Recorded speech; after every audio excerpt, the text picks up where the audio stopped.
Man, we back at it. Like I said, I got a question on sustainability because my homegirl, she always talk about sustainability management. She's an architect. Um, Hmm. as you grown in manufacturing with shoes, what is being done with all the excess shoes available? What's being done with the excess shoes that's available? Well, prior to that, we got to talk about the fact that there's about somewhere under, somewhere around 8 billion people on the planet Earth. Man, But the footwear industry makes 28 billion pairs of shoes a year. 28 billion. Yeah, man. So, you figure with that being the case, it's like kind of crazy. I mean, the balance of how many shoes are made to the people that can afford to actually make shoes is completely out of whack. Wow. And what made me really get passionate about this is polyurethane is a very interesting material because Hmm. what people don't realize that polyurethane, aka plastic, there's some variation of it on it's basically taken over our lives completely. Yeah. And plastic, the way it's made today, not the way it was actually invented, but the way it's made, it's not sustainable and it's not really truly properly recyclable. It's not at And all. and that's why you hear people use the term eco-friendly, Yeah. because eco-friendly is leads me to another word that you may or may not have heard, but the word is called greenwashing. I, And in I, the I, science, yeah, I haven't, but I'm familiar with like the sustainability, the footprint, you know what I mean? Like the emissions, yeah. things of that nature.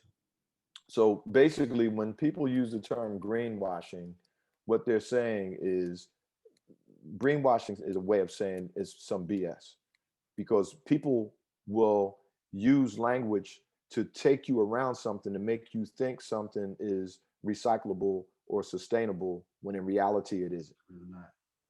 And probably the best example is you'll see, like for instance, TPU, which is a plastic. Mm-hmm. Um, you'll see somebody say this is a recycled TPU. Well, if it is recycled, all you did really was stretch out the problem, because a lot of recycling that is out there is done where you will actually take it and burn it and try to remake it again. You recycle it. But when you burn any type of plastic like that, the damage that you're doing in the atmosphere is almost worse than if you didn't do anything to it.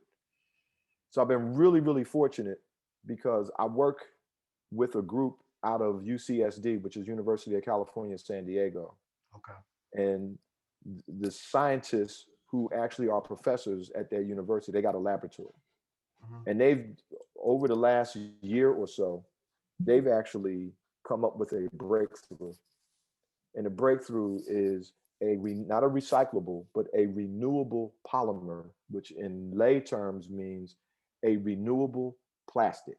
They can actually make a plastic that is 100% biodegradable, meaning if you put it in the earth, it's going to return to the earth. If you put it in the ocean and you leave it in the ocean, it's going to return to the ocean.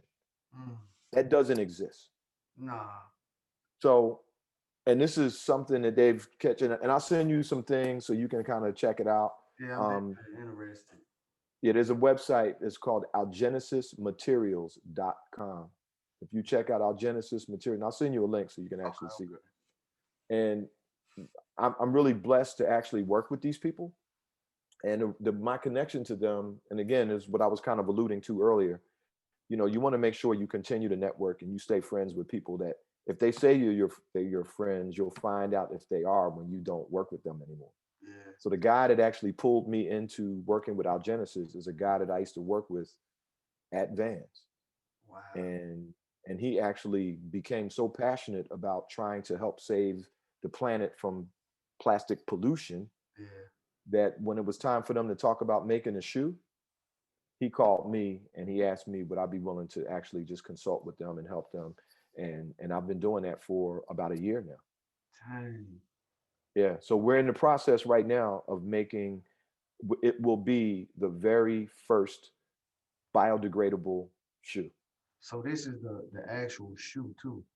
It's going to be a shoe. Period. Yeah, yeah, we're working on it. We're actually trying to have that shoe available to customers next year. So we're still you know working hard to make it happen. Working hard to make it happen. Yeah. So I'm really passionate about it because unintentionally, anybody that does the type of work that I do, we've all been very responsible for polluting the planet. I mean, I understand because it's like the because I've been vegan previous to the time now, but I know like they were showing I was watching a video and they were showing specks of plastic in the animals in the sea, and I Oh was yeah. like little small specks, and I was just like, dang. So they kind of left an impression on my mind. But my homegirl was asking about, do you guys have like an emissions footprint? I don't know what that is, but she mentioned an emissions footprint and how you managing or minimizing it. I guess that's because she has a degree in sustainability management.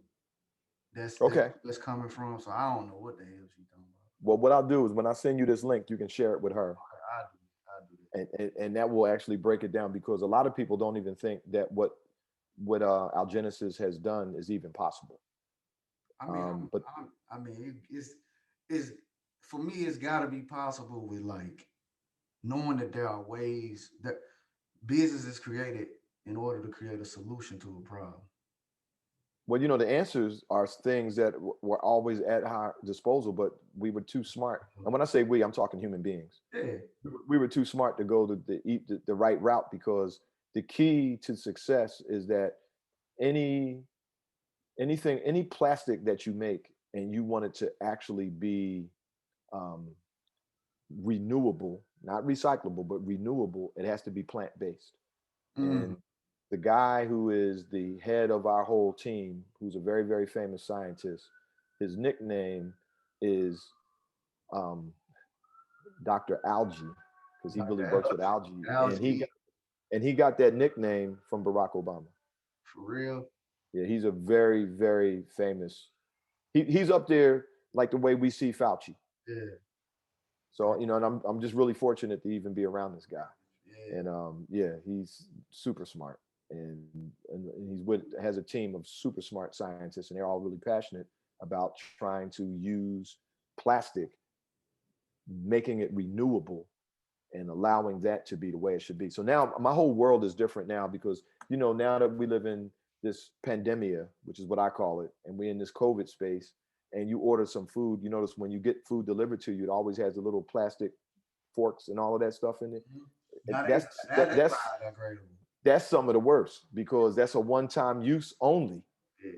So at least if you're going to have like some plastic bowls or things like that, if you got it, then just keep it. Don't throw it out. Just try to have that for the rest of your life because it's not going to go anywhere.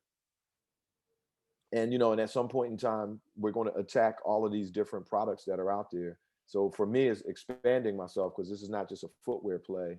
We're going to do a shoe first, but we're thinking about doing all kinds of things because all you got to do is look around the room that you're in right now, and you'll see just tons and tons of plastic. Mm-hmm. Oh, So we can, yeah, so we can take that and make it so that it's renewable. yeah. And so for me, this is my mission right now in terms of, you know, aside from all the other things that I'm doing, because I'm still making shoes that are pollution shoes because we don't have our compound actually Yeah. out there yet. But Yeah. it's going to happen. At least I have a mission. Nah, And that's real. yeah, yeah, yeah. But I'll send you the link to the website so you can kind of check it Yeah, out I because it's want to check actually it out. Then I know it's really cool. she'll Yeah. probably eat all that tonight. Oh yeah. Oh yeah. Hey Oh girl, yeah. look what I got. Yeah. Yeah. Yeah. And then if she's in that space, you Yeah, can look. she in that space tough. Yeah. And it was someone you had. I'm trying to think. Oh, we did Iverson, Yeah, Shaquille. Iverson, we did Kobe. I think I was talking about the shoe. I said I got the shoe. You was enraged. You was like, yeah. And then you said, Oh yeah, oh yeah. You're talking about the first shoe, which was actually called the KB8. yeah, But K. now once he left and went to Nike. Nike, they changed the name to the Crazy Eight. Wow. It's called the Crazy Eight now. Yeah, and it's amazing about him because most people don't even realize that he was with Adidas for like 8 years. So Yeah, he was with it for 8 years, and then he went to Nike and did his thing at It Nike. didn't even seem like Yeah, it was that long. But but time. when he but see, I had already left Adidas to do Dunk.net, so he left Adidas after I left. Okay. So I got a chance to work. I was around basically Iverson, Shaquille, and Kobe, and a whole bunch of other guys too. Because I was at Reebok so far back in the day before all of that other stuff went down. I worked with Dominique Wilkins too, because Dominique Wilkins was one of the first people to wear the pump. Because if you remember, Yeah. Reebok had the pumps, so I worked on pump shoes too. What? Yep, and I actually worked with D the Brown. first. Yeah, that was the first person. So D is my guy. We still talk to each other all the time. What is he doing now? Up until he lives in Atlanta, Oh, okay. but up until last year, he was actually the player development guy for the Clippers. For real?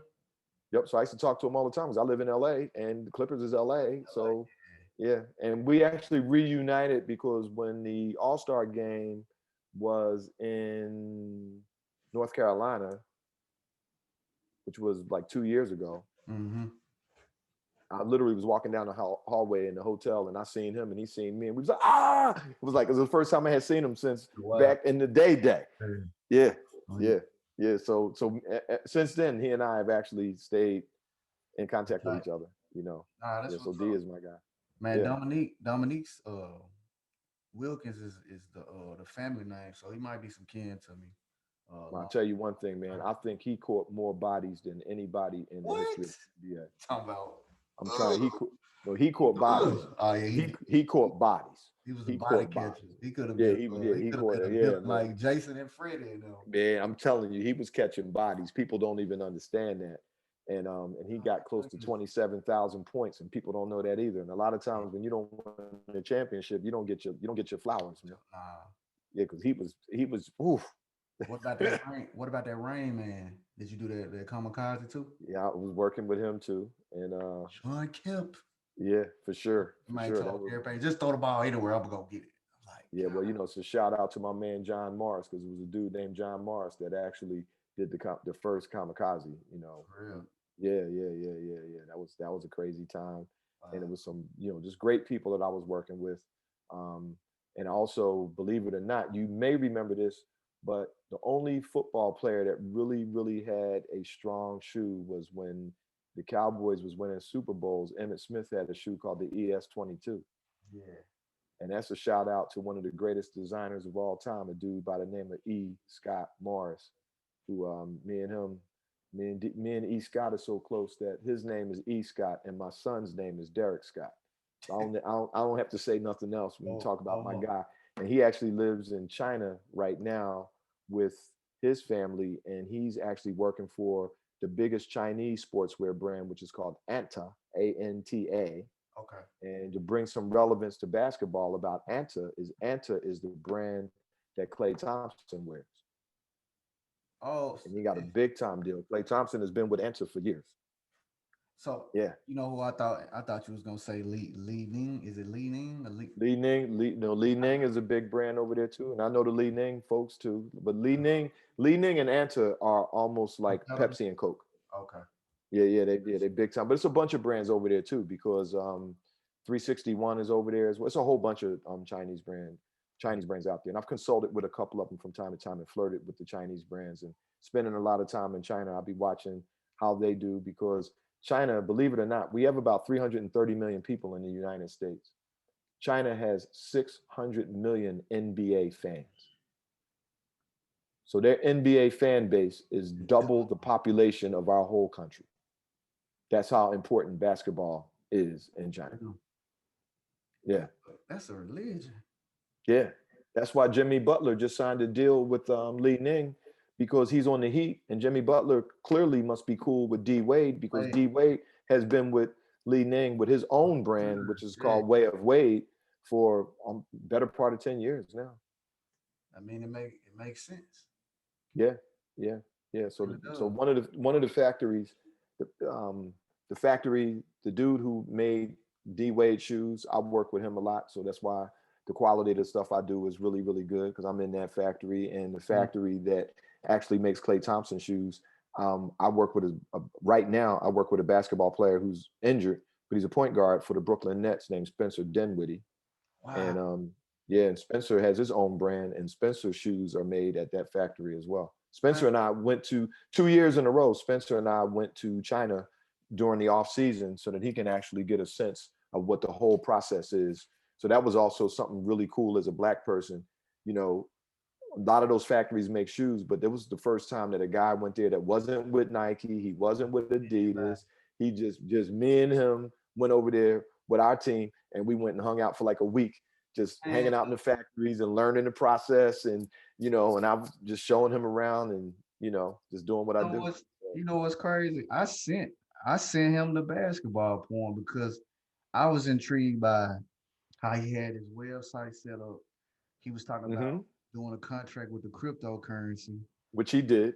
which he did. Oh, he did go through with Yeah, he went there. They tried to kick him out of the league for it, but he pulled it off. it. I Yeah, he was pulled it off. it was the crypto, it was the website, it was the Uh huh. art, it was the design on the shoe.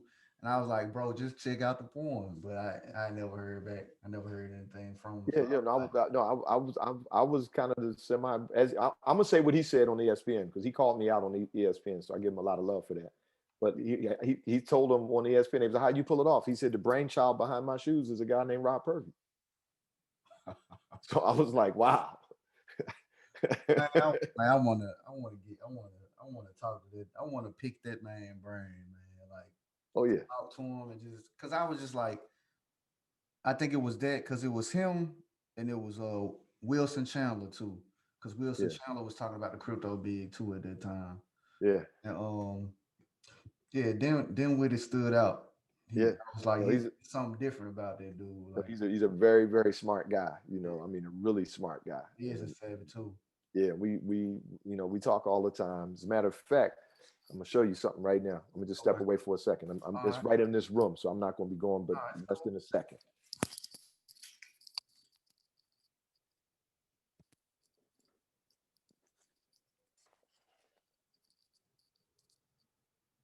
This is one of his shoes right here. Yeah, just happened to be in the room, but this shoe is really light. Yeah. Um, you know, um, there's another material that's out there that people talk about, and it's a really good material, which is Boost, Okay. which is what Adidas uses Boost, which is the Material. cushioning material they use, Yeah. right here. Yeah. And this material we use here, it's actually about 50% lighter than Boost, and it gives about 20 to 30% more energy return. The bounce on this is ridiculous. For real. Man, Adidas used Yeah. to So kill this, me, man. yeah, but this shoe right here, this is on par with just about anything that's in the NBA. Cause he did the S and all. He drew up the S and all that on the front, didn't Oh yeah, this is S right there, the SD, because it's actually SD, he? Spencer SD, Dinwiddie. yeah, yeah.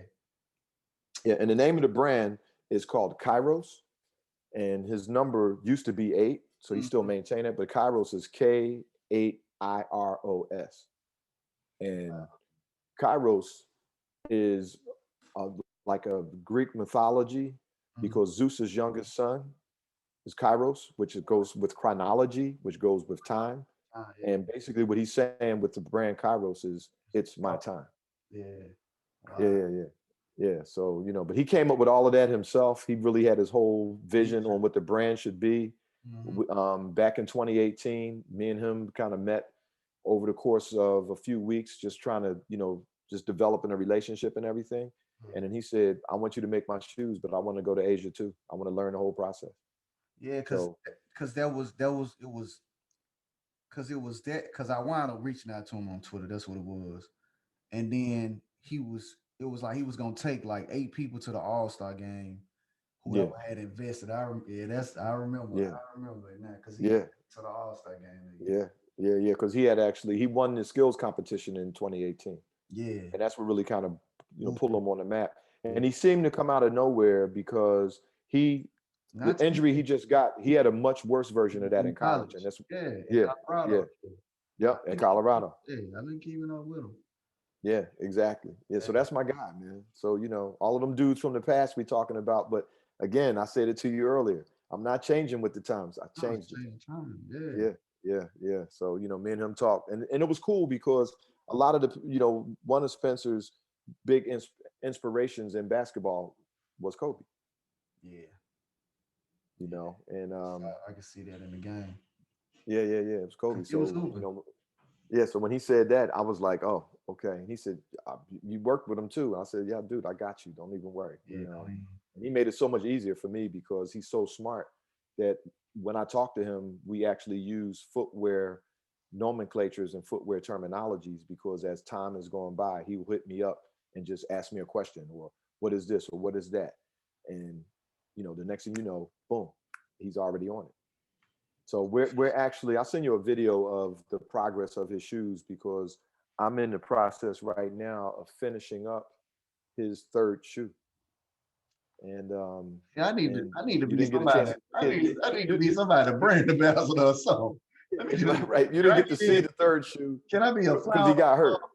Yeah, I know. No, he got hurt. He got I hurt. hate So it. we still Yeah, we taking a little bit more time, and he wants because it's pretty much done. But he yeah, said he wants to take it with some more things, and I'm like, oh, okay, that's yeah. cool because we got time now because he's out for the season with the injury. But Mhm. this, from what he told me, this one is nowhere near as it's not as bad as when he had it the first time. But a lot of that is based off of the fact that he really takes care of himself. So yeah, He's an outstanding young man for real.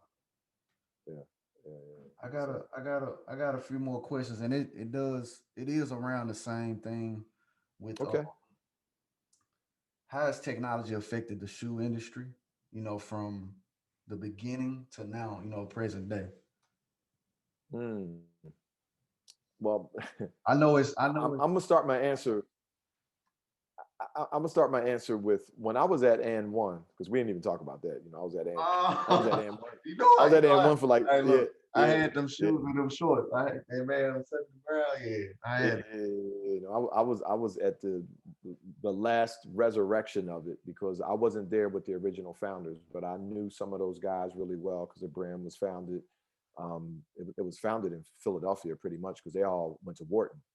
Okay. So yeah, and one was actually like a thesis paper that those guys created when they were at Wharton. So Decent. that yeah. So those guys were amazing. That you know to attack the culture and do what they did. And after they sold the brand, the person who bought the brand was a footwear legend out of Southern California, and I was already living out here in Southern California. And he realized when he got the brand that he bit off a little bit more than he could chew because a lot of times people just look at basketball from the periphery and they don't understand that culture is everything when it comes to the basketball culture. So when I came in there, they had a nice little resurrection of the brand. Mhm. Um, it was a lot of restrictions and a lot of the things that I didn't have at my disposal that the original founders had. But we had a nice little resurrection, and I was definitely on the path. But the 7 years that I was there, and one changed ownership about 4 times. Oh man.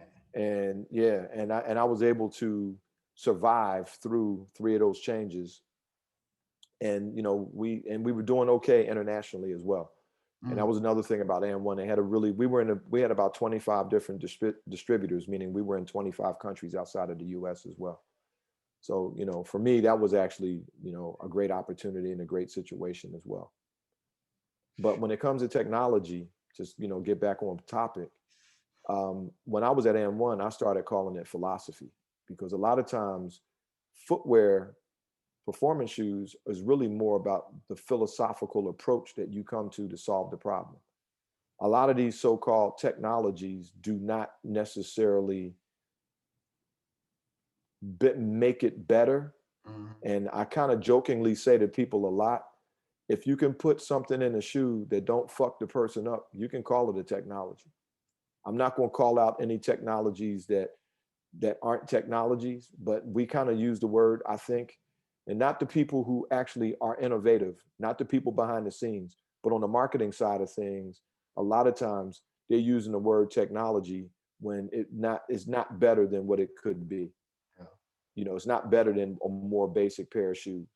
And a lot of times, if you look and you notice certain guys, particularly basketball players, even if they're with a brand that has a quote unquote technology, you won't see them wearing the technology. you'll see them wearing that brand. But if they, it's a real personal thing in terms of how you need to feel when you're doing your work.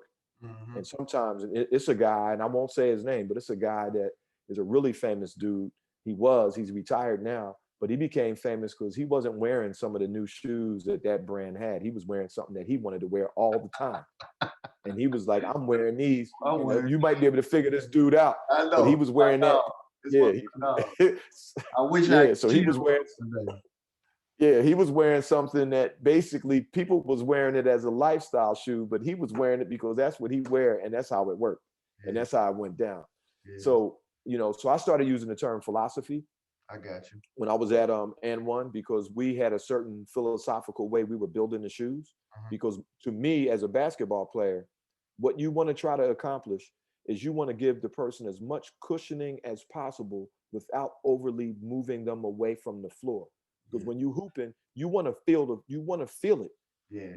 When you jab stepping somebody, you don't want to have a whole lot of things between you and the ground. But at the same time, you don't want to be too close to the ground because you need some cushioning. Try some. Yeah, try some. So, yeah. So we called it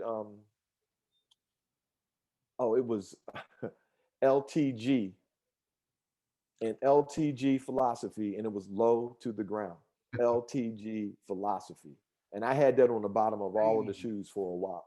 I didn't even Yeah, know because that. you want to be. I didn't even know that was a paper that they wrote to put that together. Oh yeah, yeah, yeah, yeah. Those guys were really, really smart dudes, and I think the real surprise to it was most of them were like white dudes, and it really messed everybody up because you could see Oh, it for was real? yeah, yeah, yeah, yeah, Wow. yeah. You But learn something new every and day. but see, at the same time, I think that when you look at sports and basketball in particular, I think all sports, it's about a half a step in front of regular society when it comes to us getting along and racism and all of that kind of stuff. Mm-hmm.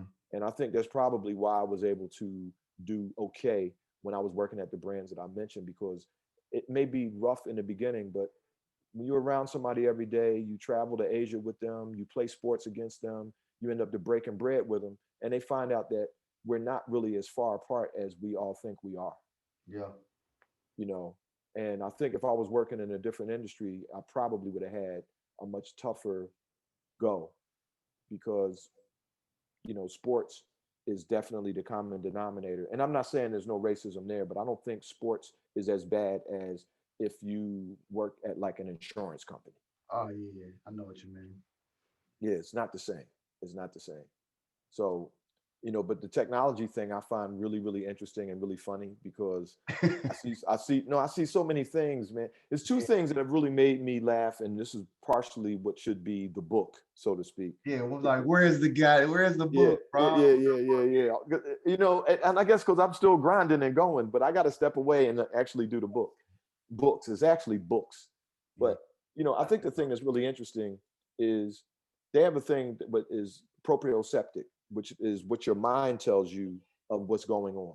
Okay. Like some people will say, I'm gonna wear a mid top or a high top shoe because I don't want to sprain my ankle, Yeah. when in reality, there's no shoe that's going to really keep you from spraining your Yeah. ankle when you're going to sprain your ankle. But you feel good about it when you lace that thing up and you tie it extra tight, and you feel that makes you feel that way. And if you feel Hey, that way, you're going to be that way. look, my little brother gonna kick my ass because I remember growing up and my dad used to always stress, listen, you got to get the high top shoe so you can tie your shoes up tight so you won't Of mess up course, his ankle. And of then my course. brother was like, man, fuck that. I ain't wearing them goddamn shoes. Yeah, of course. But I'm not gonna wear them shoes, dude. oh, I'm definitely was that way because I was really blessed to be able to jump higher than the average person. I was a jumper when I was playing ball. But as the years went by and my vertical was getting lower and lower, I started saying, man, I ain't jumping high. I can wear these low tops to hoop. Man, I miss them days, man. Yeah, yeah, yeah, yeah, yeah. But but that's really, and that's a lot of the biomechanics that I learned over the course of the time that I was there. Because when you make performance shoes, you have to really learn Mhm. how it works. Yeah, And I was really fortunate to work with like some really, really smart engineers and people who understand biomechanics and people that understand, the human body at a really high level. yeah, And I really learned a lot, particularly when I was working with Shaquille, because when Shaquille came in the NBA, he presented something that no one had ever seen. in at least 40 years or so, because you have to go back to Wilt. Yeah. But he was a guy that was moving like he weighed 150 pounds and was probably about 5'11. But here he is 7 feet. And when he came in the league, he was almost 300 pounds. And you had to figure out a way to build the shoes so that they work. Yeah, that was a machine. I know Oh they. yeah, So yeah, yeah, had to yeah, have a 3D print machine for that big ass foot. and they wasn't out yet. So Oh man. they wasn't out yet. So and for me, that was, I worked on his wow, like about the first 5 shoes that he had when he came out. And I still think to the day the first one was the best one, which was the one Yeah. that was called the Shack Attack. The Shaq, yeah. The Shack Attack was that shoe was kind of ahead of itself. Yep. And that was really the first shoe that I know of. If someone else did it, they need to call me and tell me or let me know. But that was the first shoe that had carbon fiber in it. But a lot of people think it was some other shoes from another brand, because the Jordan 11 had carbon fiber in it. And that shoe obviously was one of the biggest shoes. I think for some people, the Jordan 11 is their favorite one. Yeah. But that shoe came out around 94, 95, somewhere in there. But Shaq's shoe came out in 92, 92, 93. And we had carbon fiber in there because we had to have something really strong. But if we would have built his shoe the way we build shoes, it would have been heavy because he was a size 20. Woo. So we had to figure out how to give him the support that Mhm. can handle him. Yeah. So it was a big carbon fiber piece in the Shack Attack. Dang. Yeah, yeah, and then he grew over the course of the time I was working with him. He got up to a 22, and then after me, when he was doing his low cost brand and all of that other stuff, I think he got up to like a size 23. But that was things that had over time. You get bigger and older and all that kind of stuff. But that was working with him was dope too. So I had some really Ah, good I know that experiences in was. terms of working with the different guys and all that kind of stuff. And as I was trying to say at the top of the call, what my dad used to say is from Maine to Spain and Baghdad to Trinidad. So just gotta Man. just gotta be ready to go, man. You gotta be ready to go. And I always was ready to go. And here we are now, where I'm trying to help a lot of startup brands, trying to Mhm. help us. Yeah. I'm taking the knowledge that I picked up and just being with so many great brands. And the only big brand I never worked with was Nike, and I never really wanted to One, be. two. Yeah, Oh man. no. But I love everybody there, man. I got a lot of friends and family there. Mhm. It's a great place. I look at it. I don't look at it from passion or love of a brand more so than I look at it from I like being in the industry. I got Yeah, I like being in the industry because it's so many brands that are out there right now because we're living in this new era. I don't know if you heard of this brand, but probably one of the most talked about brands out there right now is a brand called Allbirds. you. No, I hadn't heard of. And you got to look up Allbirds. The brand's been around since around 2015 or 16, something like that. And the Yeah. brand now has a valuation of $1.4 billion already. For It's a real. Silicon Valley brand. Yeah, man. And their whole thing is about sustainability. So definitely talk to the Okay. person you mentioned earlier about Allbirds. And it's All one birds. word. Yeah, it's one word. It's Allbirds. Allbirds. Okay. Founded in I was about to Australia. say. I thought you were about to say Angry Birds. Yeah, yeah, no, Uh, Allbirds is they something else, but their whole thing is about sustainability, about trying to help save the planet and all that kind of stuff too. And you know, they're doing really, really well. And I'm, again, I might call this. I might call this brand wrong because I remember when I was growing up, it was Elise. oh, Alesse, Oh yeah. no Alesse, and believe it or not, Reebok used to own Alesse. For real? Yep, they're a European brand. I love that brand. Yeah. Matter of fact, I'm gonna give you a little bit of trivia. For a very brief period of time, Mo Cheeks was wearing that brand in the NBA. That flat shoe. But no, it was a basketball shoe they had. Oh, okay. Okay. Okay. Oh yeah, yeah. And he was wearing it for a brief period of time. Mo Cheeks was wearing a Wow. lesson. And Yeah, Reebok owned them for a while. yeah. They owned them for a while. Yeah, because Wow. I used to rock. For me, when I was coming up, aside from Adidas, I used to rock the European brands a lot. When everybody was wearing Converse and everything, and I wore Chucks as well. But I used to wear Diodora. I used to wear Lotto. I used to wear Lecoq Sportif, which Lecoq Sportif used to be owned by Adidas. The Yeah, history. The history. yeah, yeah, yeah. So and speaking of in terms of like, how do you feel about um Master P and Baron Davis kind of like moving over into talking about Reebok? I don't know if it went through or not. No, it didn't go through yet, but I'm loving the fact that these type of conversations that are out there. Gotcha. You know, that's I can't say much more than that because No, we no, don't no. know how That's it's going to cool. play out. No, But that's I'm glad those conversations that are out there, and I feel really fortunate that I actually know both of those guys. so. What gives a shoe real value on the market and the resale spectrum? Because I'm not a Yeah, big I'm not a big dude on that resale, but yeah, I got some old Jordans. I got some KDs I need to get rid of. Look, yeah, shit, yeah, yeah, yeah. No, man, it's funny, man. I had to really learn. I had to slow down and learn about the resale market because man, they I be never crazy. I've always, because I think this is probably the disadvantage of that statement I said earlier about changing the times. I never really lived in the past like that. I got And I had to step back and learn. And I think when I really started really paying close attention to the resale market you. was when StockX came along. Okay. And from my understanding, one of the key people that was behind StockX was Eminem. And I think that StockX was great because, whatever you could convince somebody that something was worth, that's what you're going to pay them if you are actually reselling something. But StockX is almost like created the stock market, the Wall Street Oh, for the sneaker industry. God. So, you could tell somebody, well, you got to give me $5,000 for this shoe. And the person could say, no, I looked on StockX and it's only worth 3,500. Wow. That's dope. That's dope. They done created So, a but stock market. I ain't even. I don't, I don't, I don't live in the past when it comes to this thing, and I'm a rare person when it comes to that. I don't have a lot of the stuff from. There's certain things that I have because it's something about it that made me say, let me keep this.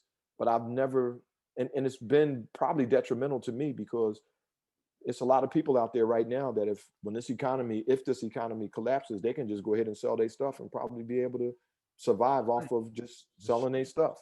I got a lot of stuff, but it's the stuff that I wanted. It's not, I've never worn something to impress somebody. I wear it because You I like think I'm already impressive. it. I don't need to be putting on some shit to impress you because if Lit. I got that shit on, you're supposed to automatically know it's tight because I might have made it and I probably didn't buy it. I might have actually made it. So, I mean, there you go. You That's know, cold.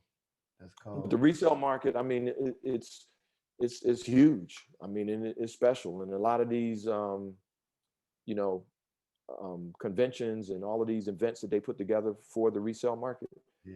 that's cool. That's cool. But I don't.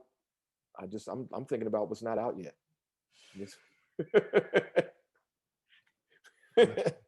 I already told my son they need to make a time machine so I can go back to when I was 12 and do this coding with them. You know what Right, I'm saying? Get down with them and learn some of that stuff. right, right, right, right, Um, right. Yeah, yeah, I yeah. wanna I wanna I wanna piggyback because I only got like two more questions. Can you explain like what's one thing you gain from a cultural standpoint from living abroad? Like what's that one thing that stuck out for you? How great we are as Black people. The greatness. Yeah, the greatness. Because I remember I was in Thailand and I was talking to this person, and the person said, "In your country," this was mind blowing to me. I tell this story a lot because it was really a huge moment for me. They said, "And you must be heroes in your country because my only exposure to to you is when I listen to American music. Most of the time, it's your people, and when I watch the Olympics, which the Olympics are far more important than other countries. Yeah. When I watch the Olympics, your people seem to win all of your gold medals. So you must be big time heroes back home." I didn't know if I wanted to laugh or cry. I was Mm, like, "We ain't no," and I had to sit this person down, talk to 'em. and I acted like I was I acted like I was telling the Roots story. I took them all the way back to like 1530. Okay. Damn. and and all of the things that have happened to us. And the person was their mind was blown. They was like, "Are you kidding me?" I Yeah. said, "No, no, it ain't like that for us. Yeah. It ain't like that." But they actually saw us that way, and that's when I really started seeing it. And I was like, "Wow!" And the other thing that I learned about our planet is we got so much propaganda that's put in our heads that we don't even understand it a lot of the time. All day, every Because day. I'm very, very comfortable in Southeast Asia. Okay. When I lived in Bangkok, believe it or not, Bangkok is only about 400 miles from the equator. It's 400. not far. Yeah, it's not far away. You're really there. So what I learned from living in that part of the world and then looking at the whole planet, Mhm. that everybody that's between the tropic of Cancer and the Tropic of Capricorn, those is the dotted lines that's above and below the equator that wraps around the whole planet. Everybody that's inside those dotted lines are just a variation of black people. It ain't just we come from Africa. Yeah. So when I was living in Bangkok, it was so funny because this particular factory that I used to go to, every time I would go there, the people in the factory would get this dude that was darker than you, that was a Thai guy, Wow. and he used to actually walk around the factory with me because they wanted me to feel comfortable that a black person was walking with me. They didn't have to do that, but that was just something that they were doing to make me want to feel more comfortable. I was already comfortable, but Yeah. they didn't know it. And what I started doing was I would actually ask for him when I went, because I could tell when I was walking around the factory, it got him away from just being on the assembly line that he was working at. So So that I, was I didn't need him to walk with me, but every time I would go there, I would ask for, I'd be like, "Is he here?" And they was thinking, "Oh, that's a good thing we have him." But it wasn't for me. I just saw that he would be glad when I would show up because he ain't got to work right now. He just walking around the factory with me, and I'm oh, just talking to him and we pointing stuff out and blah blah blah. Yo, that's a win-win. yeah, yeah, And yeah, I only yeah. got And I found that being very comfortable not having a lot of us around me when I go to these places, because we're trained to be comfortable not having a lot of us around us if we are in corporate America. So for me, I always tell people, I look in the mirror and I see a black person every day. I ain't got to have a lot of black people around me because I'm black. My yeah, family's black. My mom is black. My dad is black. So I'm good. So yeah. people say, I wouldn't be there. There ain't no black. No, it is a black person there. Me. I Yeah, went there. I'm enough. And now you can go there too because I already didn't. I was on that cross for you already. Standing on the Let's go. standing on the shoulders of giants. That's real. So before I get to the last question, um, I'm trying to figure out how I want to ask this one. As far as like, what was that one thing for you that stood out when you were building a relationship with these shoe companies? Like, what was it for you that stood out for you as you was building? Like, why you would go work with this one, or why would you like? What was that one thing for you that you controlled yourself in order to get those jobs or those positions? I think that it's very important. I have so much respect for people that have become very successful being black entrepreneurs in terms of being an entrepreneur and building their success. And for me, I look at success a little differently than others. Success is if you're doing what you love to do and you can pay your bills. That's a successful brain. Yeah, So for those that have been able to do that, I find a lot of admiration for those people.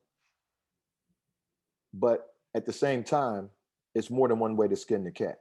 yeah, So what I've done is, instead of letting this super emotional thing that we call racism bother me, I've looked at the the people who are in control of that, and I look at how little emotion that they use when they do what they do, and I use no emotion when I study how it's done, because to me, the satisfaction isn't me being angry and calling them out. The satisfaction is, did I become your boss? mm, you can't say nothing. I mean, that's, to me, that's something that I, I was really fortunate to be able to do in some places.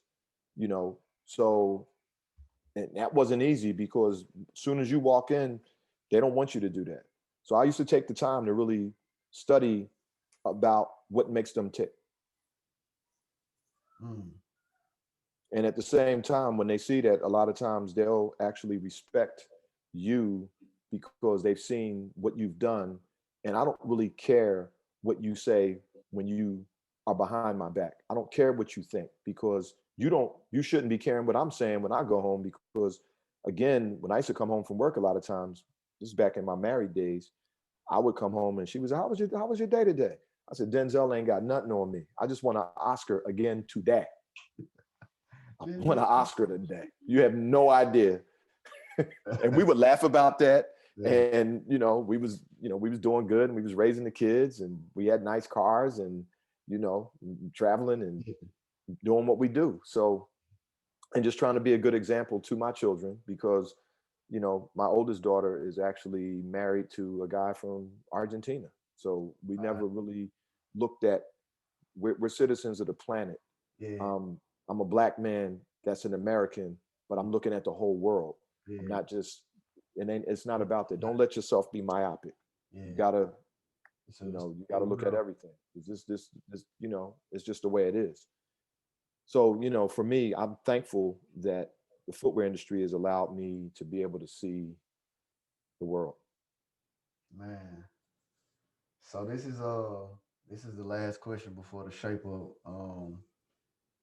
With all the knowledge that you've gained, what will be your impact on the future of footwear? Well, I think was what I'm trying to do now. Is two things. Number one, I want to definitely be a part of true sustainable products. And number two, I want to definitely be a part of helping us the right way. And you kind of touched on it earlier. I'm not in this to be famous or known or anything like that. I just want to be, and I use this as my example all the time. Sometimes you watch one of the award shows and you see somebody new that won an award, and then that person is really nice and they say, I want everybody to come up and everybody that's part of their team. And you look in the back and you be like, oh, I should have known so and so was there Yeah. because Yeah. it's somebody that's an older guy that was the guy, and now he's the guy behind the guy. Yeah. That's who I want to be now. Okay. And I told the guy who's the CEO of TCG, because he's significantly younger than me, he and I are very, very close. And the Mm. reason why it worked as soon as we started working together, I told him it's my job to help you be the best CEO you can possibly be. Damn. Because that's what we need to do. I mean, it Yeah, ain't about, I agree. yeah, I mean, come on, dog. I didn't had a run where I was kind of the face and everybody was like, purr, purr, purr. That's all good. And that's still, I don't dislike that now. But what my job is now is to these people that are coming up. I already suffered a lot of those slings and arrows because I don't even talk about the negative stuff. And lately, since we've been in COVID and we're all thinking about things differently because we're in a house more than we used to be, I Yeah. have to pull people to the side sometimes and say, you hear all these great stories, but did I ever tell you? And it'll be something that was a dark, dark thing that happened. Yeah. And be like, oh, I didn't know that happened. Oh, yeah, that shit happened. But I had to just suck it up and keep it moving. Keep moving. Yeah. I All already right. Because one thing I didn't want to do was go back to Philadelphia and people, because they're going to clown you. Well, I man. thought you was overseas. Now you back here with us. No, no, no, I ain't, no, no, no, it's It's not like my happening. move to Atlanta. My home, Right? it was like, listen.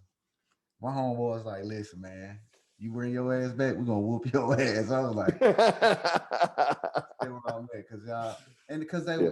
it's more or less like they were cheerleading me on. Like, look, man, you made it from where we, you know what I'm saying? Hmm. You doing something that we couldn't do, which was get away. And now Hmm. you getting away.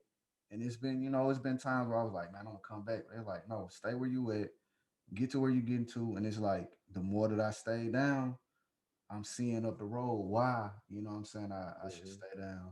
Hmm. No, no doubt. Yeah, Because you man. never know the impact that you have on people. You really don't. Nah. You I'm really don't. Because I'm super proud of my boy that's living in China right now because he's actually he's there with his wife and his kids.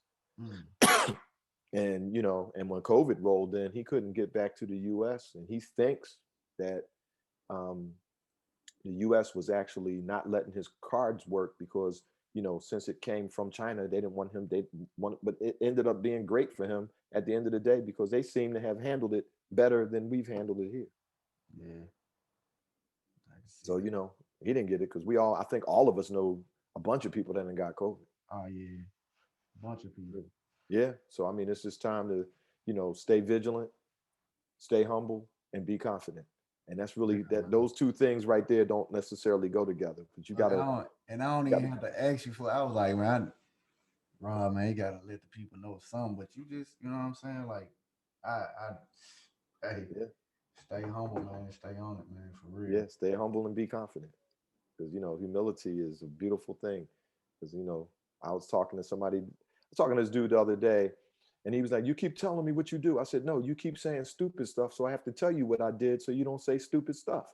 I Mm. don't want to be telling you what I do, but you keep saying dumb stuff. I mean, dude, it's always want to just people always gotta have this little hate thing in when they want to poke the bear, poke the bear, poke the bear. I'm like, yo, just relax. Yeah, because when the bear wake up, then I'm on your ass. Yeah, Like, right. I'm just just relax, because I like having a I good time. learned, I learned that's what the bear mean. I Yeah, learned that today.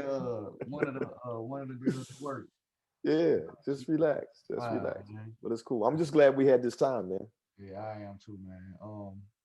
You want to share with the people where they could just I guess follow you or just tap in. Oh yeah, yeah, yeah, for sure. So definitely DMing me on IG is probably the best, and it's Swerve, and it's SWUHRVE. And when I was a basketball player, people used to call me Swerve because I'm always just moving and sliding around. But when I went to throw that in there, it was a million people that had that. So I said, wait a minute, SWUHRVE. So it's still spelled Swerve. Or, So you can hit me there for sure. And I'm on Twitter as well. But I'm on the gram most of the time, yeah, and definitely can hit me there. And I'm here, man. I'm here. Anybody want to get any help or some advice or anything like that, or just want to show me something because they got something great going on? Because yeah, I try to give people a lot of good business advice because by us being super creative people, we have a tendency of being so excited about our ideas. We give those ideas away, and it's a lot of people out there that yeah. will take your idea and run with it. So I Right. always tell people the first thing you got to do when you want to talk to somebody you think they can help you, make sure you actually get them on an NDA. Mm. You got to have them on an NDA. That non-disclosure agreement, you got to have that because we're so passionate. And I blew so much money in my early days because I have a creative mind and I come up with ideas and I can't wait to tell people about my idea. Oh, And I'll tell you this before we go. I'll tell you this dude, it's a black dude too, and I'm still super cool with this dude. I had this idea years ago, mm. and um, are you familiar with reflexology, right? Yeah. So I was telling dude, to me, what somebody should do, they should actually do a slide and they should base the whole bottom unit of the slide off of reflexology because everything about your body is in the bottom of your feet. And these people that are experts at reflexology, you could have like something wrong with your arm or your ribs or whatever. And if they hit the right spot in the bottom of your foot, it's addressing that problem. Whoa. So, and I was so excited about it. I'm telling me and him is supposed to be boys and we supposed to be real cool with each other, blah, blah, blah. Right. So the next thing you know, he hits me one day and I don't know, he had this guilt thing. And he said, yo, man, he calls me. And I was working at a brand. I also worked at a brand called Hoka. I don't know if you know Hoka. Hoka. Hoka 11. Hoka. Hoka 11. It is I'm doing one of the some reasons homework. why you see is one of the reasons why you see thicker soles on shoes now because Hoka Okay, actually 1-1. changed Hoka as HOKAONEONE. Hoka 11. Just go to Hoka11.com. Wow. Amazing brand. And I worked there for a couple years, right? And that's why you see a lot of thicker soles on running shoes now because Hoka actually kind of revolutionized footwear with a whole new, I guess you would say, geometry in terms of how they make their running shoes, Okay. right? So dude hits me. I'm working at Hoka, so I was just trying to help him out because he out there doing what he doing. He comes back. He said, "Man, I just got to tell you, my bad. But I took that reflexology idea and I went ahead and just started making me some slides, and I'm getting them out there." So unfortunately, what happens when people steal ideas? You stole the idea, but you didn't know everything else I had in Nah, my head. Yeah. And on top of that, he thought that he had manufacturing skills because a lot of these guys that work in sales and marketing, they're close to product developers, they're Yeah. close to production people, but Yeah. they're so arrogant they think they can just go right around that person. And he ended up, dealing with like, Joe Shit, the rag man over in Asia somewhere, that's sending these fucking slides that sounded like this when you're walking around in them. So, but, but but the boy actually was honest and told me he stole it. And I said, it's all right, dude. I said, it's all right. I said, guess what you need to do? I said, this is all I need you to do. I said, since you made these slides, I want to give some to my kids. So since you went ahead and you made that, because I was feeling good about myself, because I was like in charge of product at Hoka, and they was breaking your brother off a little, I'm all right now, right? So I said, so just send me some of them slides and I can give them to my kids. Oh, okay. Oh, I'm glad you ain't mad. No, I ain't mad. Just send them to me. Man, I got those bad boys. I couldn't get them to my kids, man. You can only imagine the standards that my kids got growing up with me as their dad. And I opened up the box, and one of them was like it was like two left slides, and there wasn't even a right and a left in the box. And I was like, oh, this guy. He stole the idea, but you ain't steal the whole concept. If you're gonna steal it, make sure you get it right, okay? So, but I just thought that was funny, man. And me and him, we still good. We good. I mean, whatever. Been stabbed in the back so many times, that don't even mean nothing. Tell me about it. From design to ideas. I ain't gonna even trip. Yeah. But that's the one thing you always got to make sure that everybody that's coming in the game, when they're doing something creative, you got to keep your ideas to yourself until you get them on an NDA. And the NDA is not going to totally make you theft proof, but at least gives you some ground legally where you could take that person to court. Yeah. Gotcha. And then sometimes, and people will see how serious you are, because a lot of times when you're working with people that aren't creative, they look at creative people like all you are is creative, and you don't understand anything about business. So as soon as you say an NDA, it kind of, you want me to sign it? You got a problem with it? Because if you ain't trying to steal nothing, you ain't got a problem signing the NDA. I just signed an NDA this week because somebody wants me to help them with a technology that they came up with in footwear. And I said, send me your NDA because, I want to make sure that you can feel comfortable sharing with what you've come up with. I ain't gonna steal it because I shit ideas. So I ain't gonna steal it. It's all good. I just want to help people. I got a lot out of this, man. I got a lot out of it. it. Bro. I definitely That was good, man. I definitely appreciate it, man. Hey, man, shout out to Robert Purvy. This is Art the Architect with More Than a Haircut podcast. Hey, man, don't go nowhere. Okay. Yo, this is Art the Architect with More Than a Haircut podcast. Tune in every Friday for new content. Definitely on Anchor as well as YouTube and on IG. Hit your boy up. It's More Than a Haircut.